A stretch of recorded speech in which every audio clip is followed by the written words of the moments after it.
Hey guys, it's Nick. Before we get going today, I wanted to give you a few discount codes for the products we love and our show sponsors. So don't just turn this one off. If you're listening to this podcast, we at Hardwick Life want to reward you for your loyalty. So take 25% off of your order by using the code HardwickFF25 because after this long, we consider you friends and family. That's HardwickFF25 at hardwick.life. It's like hardwick.com, but that one was taken by a shirt company. So hardwick.life is where you can find it. For 20% off at bubsnaturals.com, use the code Hardwick20. That's Hardwick20 at bubsnaturals.com. And for 10% off at Julian Bakery, use the code Nick Hardwick, that's me, at julianbakery.com. Again, Nick Hardwick at julianbakery.com. Now, if you want to hear what I take daily and get some insight as to what you should take, maybe stay tuned. If not, skip ahead about a minute and we will be into the show. Thank you all. All right. So you want to know what you should buy. I take 6 of our Hardwick Life products every day. I originally started that company out of kind of selfish needs. I wanted to get access to the absolute highest grade products in the world. Our supplements are pharmaceutical grade, all of them. They've got unique delivery mechanisms. So you aren't just getting expensive urine, you're actually absorbing the products at a higher rate than cheaper store-bought supplements. I take brain, joint, fuel, phyto, pump, and neuro. Now, that may be a little extreme for you, but those are my jams. Now, I've done a lot of damage to my body. I need all of them. The brain and joint, they're kind of self-explanatory, right? Fuel is one of the only whey protein powders that I can take that doesn't upset my tummy. And we hear the same thing quite frequently from folks that don't process dairy all that well. That's because it's made from New Zealand grass-fed whey. New Zealand has the highest dairy standards in the world. There's a noticeable difference, and the flavor, it's pretty damn incredible. For a peri-workout drink, which peri-workout, you'll hear that term, it means around your workout, or to add protein midday, I put 2 scoops of fuel with pump, which has 3 grams of creatine per serving, 400 milligrams of ATP, which is the body's energy currency, and 95 milligrams of caffeine to get you all fired up. All of those, they allow you to do more work in the gym, getting better results. More work equals better results. Who would have thought?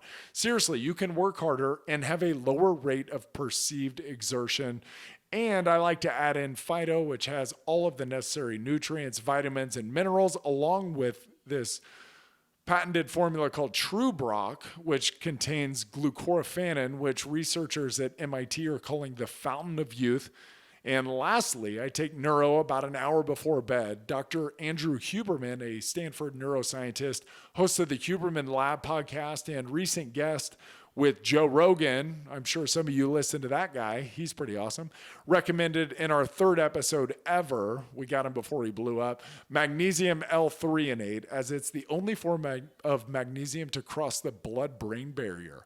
And it increases levels of brain magnesium, and that leads to better cognition and a more robust memory. That's important. It also has a slight sedative effect to help you get to sleep. All right, I'm not going to bore you with more details. Get over to Hardwick Life and use the code HardwickFF25 for 25% off. Now, you guys that have been following me for a while now know that I've used Bubs Naturals since the company's inception. I don't know. I may be their first ever ambassador. I know there's a lot of bigger names now that are promoting Bubs. The company is blown up and is thriving because many folks like me understand how great their product is. I take 2 scoops of their collagen protein and 1 scoop of the MCT oil powder daily with my morning coffee. Try it once, you're going to be hooked. It's unbelievably creamy. The collagen is also really a great way to sneak some protein into your kids' lives too. It's unflavored, so you can add it into pancakes, oatmeal, mac and cheese, or juice, and they're not going to notice a thing. Use the code Hardwick20 for 20% off. Lastly, before we get to the show, I want to tell you about my friends at Julian Bakery. This company, they've really got their act together. I believe most people could use more protein in their lives. It's got a very positive effect on satiety, brain signaling, and maintaining a healthy body weight. I recommend 1 gram of protein per pound of body weight. Please don't listen to Zac Efron's trainer who on their show falsely ties too much protein to kidney failure and loss of bone density. And certainly don't go to the Game Changers propaganda documentary on Netflix for your science. Neither of these use actual science. There's a lot of kooks out there, folks. We're going to keep fighting the good fight.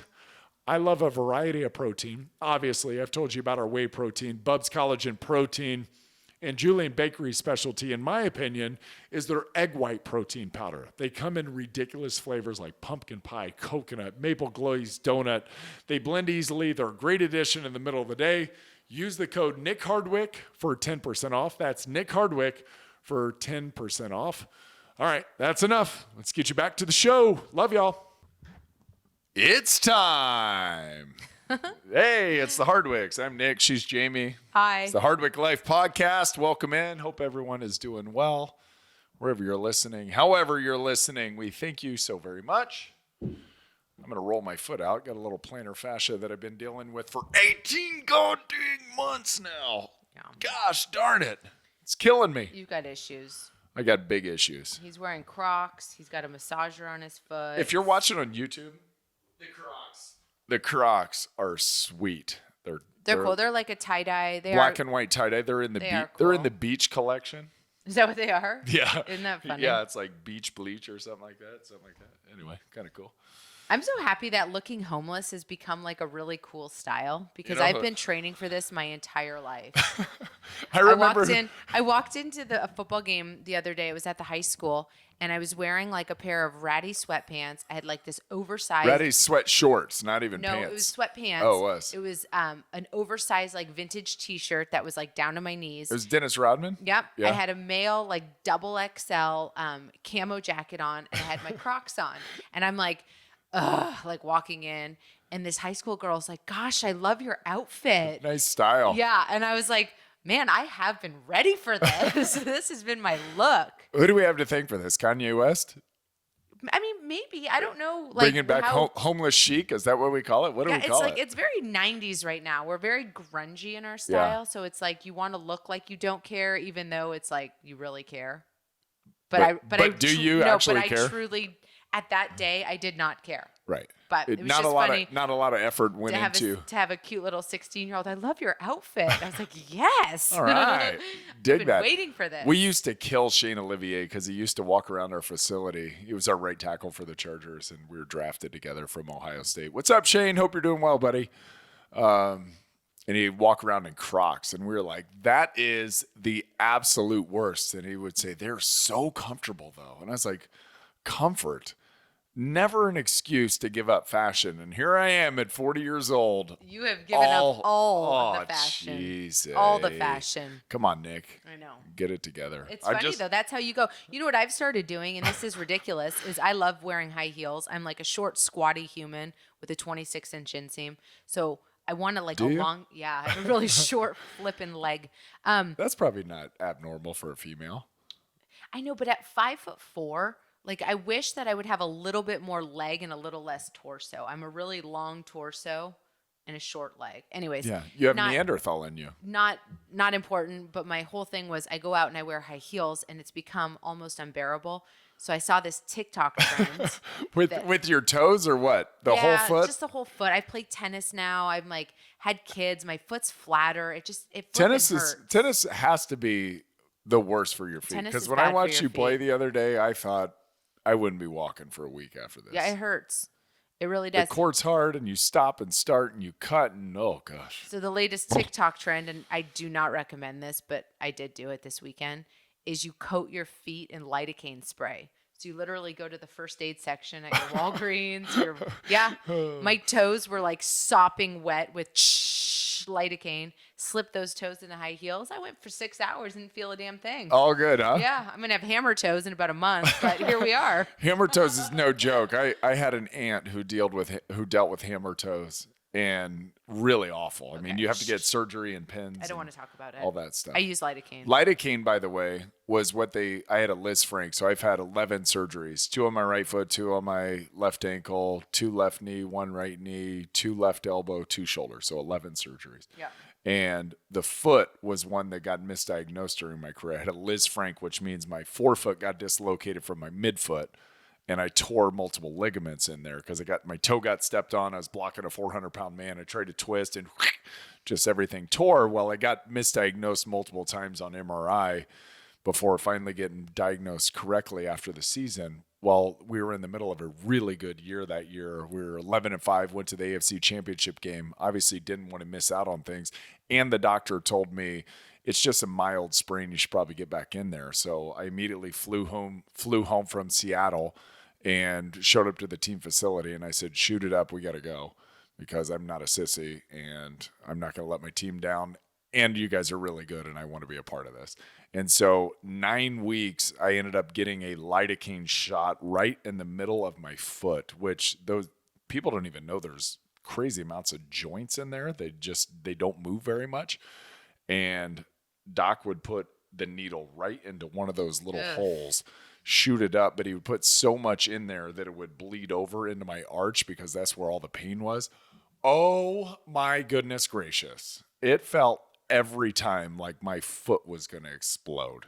He had put so much fluid in there. It's just like instant cold sweat. It's like, okay, I'm ready to play, I think. Tape this thing up. Let's go. God. Oh my goodness. But for a week after that, I couldn't walk. So here we are dealing, I think, with, there are repercussions to pay for things that you do early in life. And at 40 years old, I'm thinking, let's just cut the damn thing off. Here you are in your Crocs with your massager under your desk here. Let me get the blade going. I know. How about that? Dang. Okay, before we jump into anything, okay. I need to ask you this. I haven't even said this to you. Boy. I just finished. We're doing this right now? You didn't want to warm me up to this or anything? Okay, go ahead. I just finished, and you'd been recommending it to me for years, and I always am, slow on your recommendations. Mm-hmm. But just finished Burn by Herman Poncer. Oh, super good. Wow. I have to say, Herman Poncer, PhD. He's what do they call him? An anthropological biologist, something like that. He's really fucking smart.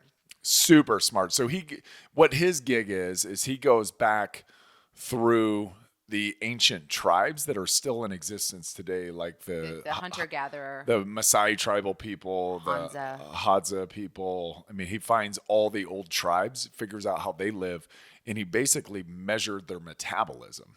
Yeah. And it was super cool. And then compared their way of living, which is 1.5 million, 2 million years old, to the way that we live now.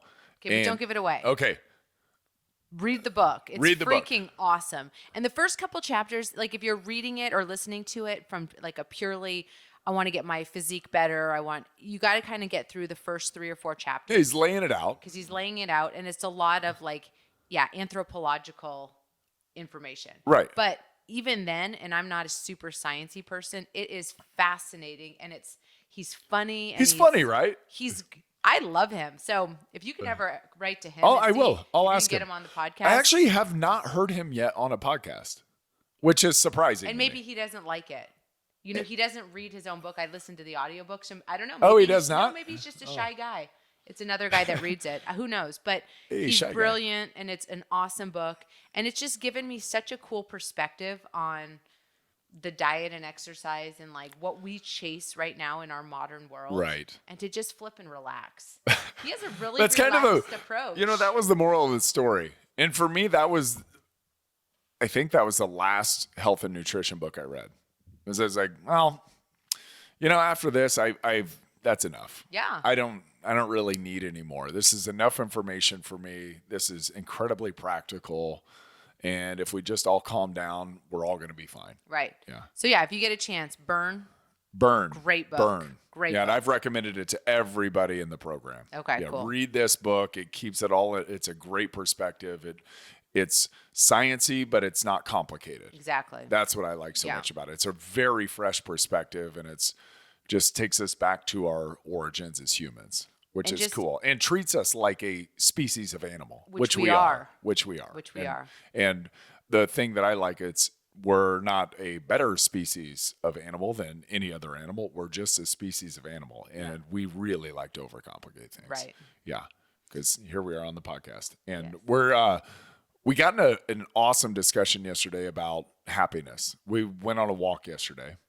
And some of our best, I think our best topics and our best conversations happen about 2 miles into walking. I know. I wish we would just put on headsets and take a little recording we should device with us podcast from our walks. from the walk. Because I don't know what it is. Maybe it's the blood getting to the brain. Maybe it's just the quiet. But it stirs up some really good conversation, doesn't it? And you're right in the moment. Yeah. I think that's the fun thing. And there's something about, and Andrew Huberman talks about this all the time, is panoramic vision and being able to see into the distance, and movement forward is a very positive energy for us all to kind of take in. We're just leaving the past behind. We're moving forward. We got panoramic vision, so we're very calm. You got fresh blood and oxygen going to your brain, and you're with someone you love. So you kind of get all the feels all at once. And then I think that's when, the best relaxation happens, when the best conversation happens. To me, that's a really great time. Yeah, I agree. Thanks for always having me on the walk when I'm able. Yeah, when you're not massaging your foot, you can walk. Stupid foot. Yeah. So go ahead. We got into a talk yesterday about happiness, and I don't want to call it the search for happiness, but I've been listening to. If you guys may know Dr. John Berardi, he is the founder, creator, owner, whatever, of Precision Nutrition, which is it's a coaching system. It's a nutrition coaching system, and they've done over 100,000 clients or something like that. And basically what they try to coach is habit change, behavior change. And he does a ton of behavior change research. His team around him is incredible. He's a really great follow, Dr. John Berardi, Berardi. He's got a new podcast out. It's a heavily produced podcast. So it's like one of the NPR ones, with Guy Raz or something like that, where there's music like doo-doo-doo in the background, that kind of thing. And the total opposite of our podcast. It's not a free-flowing conversation. Right. He will have pre-programmed questions for people, and he will talk you into the question, but he's not like he's asking the person the question. Gotcha. Here's what they say about this. And he did a podcast on obsession with self-improvement, which is interesting. And he even talks about this. He's like, because that's basically what I've done for the last 30 years of my life, is coming up with self-improvement programs for people. And he's like, but are we getting the change that we're looking for? If we're obsessing over self-improvement, is that going to, I guess the words they use is map to the change that we're looking for, or map towards the life that we're looking for? And they argue, and he's got a bunch of research scientists on there from all the top universities in their fields of psychology and habit change and willpower and all these fun things. And basically what they say is compulsing over anything, obsessing over anything is not going to lead to the habit change. It's actually just going to lead to more compulsion and obsession down the line, because you're programming yourself to be obsessive or to be compulsive. Oh, that's a sad day when your coffee's gone. Let's take a sip. It's gone. Too bad. Yeah. You have like half of a sip left in there. I don't want it. The backwash. I don't want it. And I don't know how you feel about that. I know you're not you don't like self-help books. You don't like, I've always liked self-help books. I always like business management books, which are basically business management, but they're self-help books. That kind of like, give me some science, give me some research, give me some data. And then I want to try to incorporate that into my life. And then I listen to this and I'm like, all right, when's enough? Right. Like kind of when is enough of the obsession and the compulsion and the self-improvement? Like, when are you good enough? And I think I mentioned this yesterday in our talk. I think, lucky or unlucky, I haven't been like super heavy into like, what is it, like a workforce or like financially driven. Again, we've talked about all the time how lucky we are. I've been able to raise our kids, to mostly be at home. So I think that from a young age, like since we've been together, I haven't been like, how can I improve? How can I get better? My whole thing is, how can I find happiness and fulfillment in my daily activities? Right. So for me, I never really needed self-help books. I needed a good group of friends, some fulfilling, like stimulating, activities to do during my day. Yes. And that's what's always like filled my cup. Yeah, you need your own schedule, you need your own activities, you need your own friends. And what does keep you happy Right. during a day? Right. What is it? Can you answer that? It changes. Yeah, Yeah, I know. I I think know. Of there's- course, it changes over time. We change over time, and Right. I would argue too that like there is a time in your life when like going hard and working on self improvement and all that is maybe necessary to get to a place where it's like this is a pretty good place, and that's how I feel at 40 years old is that this is a pretty good place for me. Right. And you can kind of take your foot off the gas a little. Can relax a little bit. Yeah. Yeah. So give me what brings you fulfillment currently. I'm never going to figure out this microphone. No, Sorry. no. He's fixing it. You're for me. good. Okay. What gives me fulfillment? So, friends. Right. I need having a good social I need group. a social life. Yeah, and a social interaction. Physical activity. And so I do. It's not just like exercise, like going into a gym. I like having the social part of physical activity. Yes. So I think a lot of females are in yeah. that boat. Yes. So I love like group fitness classes. I play, tennis on teams. I'm playing on a soccer team like where I get to be Yeah. with people. I was only laughing because I know you're hurting because you had a soccer game last night on the rug again. It just gets harder and harder. But Yeah. yeah, so I do. So teams plus friends. So that's a big part of it. A schedule for me is really important. Right. Like having set things on set times, maintaining that. Having some alone time is important. Right. I mean, You are like me, 50% extrovert, 50% introvert, Yes, where you so I go really out- fuel on people, but you also need to recharge from people. Totally. I'm trying to think. Obviously, our relationship at home is good, and that's important. Maintaining. It's almost like the hygiene of the house is sort of how I would refer to it as. That's cool. Yeah. I do feel like stay-at-home moms are highly underrated, or stay-at-home dads for that matter. It doesn't matter if you're male or female. Staying at home, raising kids, in the health of the home hygiene, like you said, that's kind of a cool phrase, is wildly important.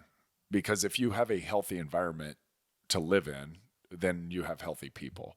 It's like in the business world, they would say a healthy culture is successful. Right. Right. So you're in charge of a lot of the times the culture here, the health of the home. Yeah. Yeah. And that's really important. And I think in our society, super undervalued.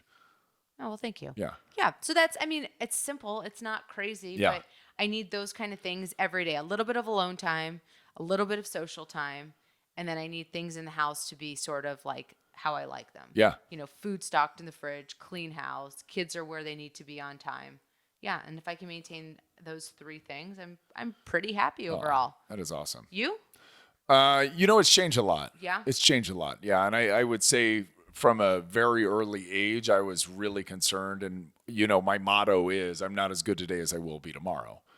And for a lot of times that means for a lot of the time that meant getting up early, getting after it with a workout, going to work, doing this, like making sure that I'm finding slight ways to improve. Like in football, it's can I find a way to make that 6-inch step better or punch with my thumb up instead of down, because that's going to make the difference between a winning block and a losing block. Or, what's my leadership skills? Do I need to learn how to speak better? I'm going to go to Toastmasters. I'm going to, how can I improve in subtle ways through my leadership, through being a friend, my technique, my strength, all of these things, right? It's like finding ways to get better. But as I age and like I transitioned out of the NFL, right? And it was like, I've got to get a job because that's what you have to do is you have to get a job. You have to keep pushing. You got to keep going. And then something happened. I don't know, when I turned 40 years old or was kind of on the precipice even of turning 40. And I guess I was just like hit with the reality of, what you need to know as far as like nutrition goes, as far as health goes, how to take care of your body.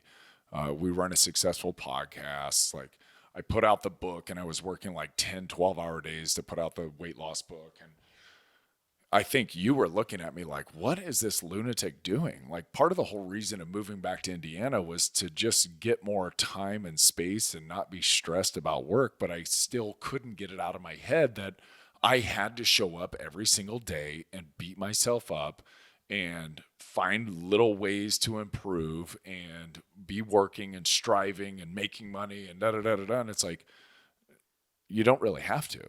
That was the whole point of moving here. And part of the thing was like Herman Pontzer's book. When I listened to it, I'm like, you know what you need to know? Like that's enough. And like in the nutrition world, it's like you don't have to keep going down these rabbit holes and being a researcher and like getting all this information so you can counter. It's like, no, if it's effective, it's effective. You know what health is. You know, eating lean protein and eating fiber is good for you. You know that you should work out, but you probably shouldn't work out too much. And I probably need to remind myself a little bit of that even more. Right. Right. It's like you don't have to kill your body to be in a good place. And so a lot of it's just like, I guess, accepting who I am and what I've done in my life and being good with it, and still trying to find ways to improve without being a dick to myself, without having to like go hard in the paint, without having to wake up at 4 a.m. It's like, you don't have to do that to make improvements. And the cool thing about this podcast was, and I forget which doctor it was, because they kind of come in and out of voices and everything. I think his name was like Tift or something like that, or Rift or something. And I highly recommend it. I posted it on my Instagram. Nobody even cares. And I frankly don't give a crap about my Instagram account anymore. Like, I'm just so over that world that I just don't care. So like the only thing I post is, I hope it helps. If not, I really don't care if you don't like it. Like, that's it. So I posted the John Berardi podcast. And the one thing that really stuck out to me on that show between the two of them was, he says, you're actually not going to improve if you don't accept where you are now. So if you can't accept where you are and who you are and what you're doing in this world and what needs to be improved, you're never going to improve that. And it's like a yin and a yang thing. It's a real Zen concept, right? It's like you have to accept this to be able to improve that. And if you accept it, then, and this guy, and he's a super cool research scientist, but he's like, if you accept it, the universe will align and it will help you correct what you need to correct. But if you're always fighting it, if you're always beating your head on the wall, you've never accepted it, and you're not going to improve, and you're not going to find happiness. Right. If that's what you're looking for. And I would think that the goal of self-improvement would be to find happiness, not to like have abs, or not to have more money, or not to like whatever it is. The goal of all of those things should be to have more peace and have more happiness. I don't know how you feel about that. Yeah. Wow. No, I like that. Yeah. Yeah. Yeah. It's just, and that was kind of what we were talking about yesterday, really, was like how to find happiness in the day-to-day, how to find happiness with yourself and to be comfortable with what you're doing and what you've accomplished and where we are in the world. Right. And just beware again of that arrival syndrome. When this happens, then I'll be happy. Yeah, because it's so true. And if you want to lose weight, if you want to make this much money, if you want to drive this car or live in this neighborhood, or, have people tout your name, is that going to make you happy? If you end up losing that weight, are you going to be happy because the scale says a certain number? Are you going to be happy because you can lift this much weight? Are you going to be happy because your bank account says this? Not if you're not happy. Right. Not if you're not happy. Right. It's not. Nothing is going to make you happy but you being happy. It's a catch-22. Yeah. Right? So it's like you're potentially chasing your tail. And I would say, back to the point of accepting what you want to change before it will actually change, is maybe finding happiness will actually allow those things to come into your life. Like finding joy, finding bliss, finding happiness in the day-to-day processes of your life and whatever you're trying to change, that will actually allow the weight to come off, or you to wake up early and to find joy in waking up early. And I try to stress to every client that I have, it's like, this doesn't have to psychologically be a beatdown to be effective. And I think so many people have that in their head, that to make progress in life, it has to be hard. It has to be a struggle. When in reality, it doesn't have to be hard. It doesn't have to be a struggle. It can be fun. You can find joy. I was listening to a podcast today with Deepak Chopra, and a guy who set the record for, it was like a 1,000+ mile race. And you would think you would have to wake up and be like, oh my God, I gotta do it. He's like, he wakes up every day and he's like, I go in 10-second intervals or 5-mile intervals at the longest. It's like I get done with that 5 miles and I do the next 5 miles. And he just tries to find bliss in that action, right? Just like in that action instead of going, this is the worst. Why did I sign up for this? I mean, I was like, you signed up for it. You should maybe just embrace it. Yeah. And like enjoy the process of going through it and exploring a little bit more about yourself. Cool. I like that. Yeah. Well done. All right.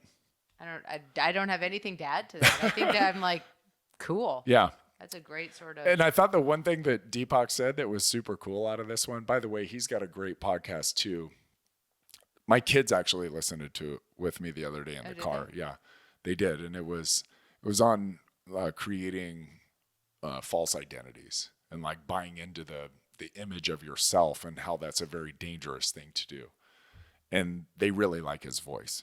He's super peaceful. Right. I mean, he's incredibly zen. So the one thing that he said about this, he goes, it kind of goes back to the old adage, the journey of 1,000 miles starts with one step. And when he said it, I was like, yeah, that's it. I was like, cool, Deepak. He is so good. So his is Mind Body Zone. It's actually on Audibles. So if you have Audible or whatever that app is on iPhone, it's free. So he's just on there and it's free and it's really awesome. Cool. Yeah. Deepak. Get into that. Yeah. Super fun. So that one and Dr. John Berardi. And that's the thing, like I said, I don't really care about my Instagram. It's like, I don't know. I just promote everybody else because there's so many way smarter people. It's like, hey, you may want to listen to this. Hey, check this out. Do that. You know, it's like, I don't obviously have everything figured out, but there's a lot of people out there who've got a lot of things figured out. So it's fun to listen to. And here we are talking about self-improvement. And I guess the whole thing is just accept where you are. Accept where you are. Accept who you are. You're good enough. That's kind of a common trend that I like to say with my clients is just know that wherever you're starting, you're also good enough right there. And it's okay to want to change, but accept you now. And don't beat yourself up for being who you are. Okay. All right. Love you guys. Talk to you soon. Bye-bye.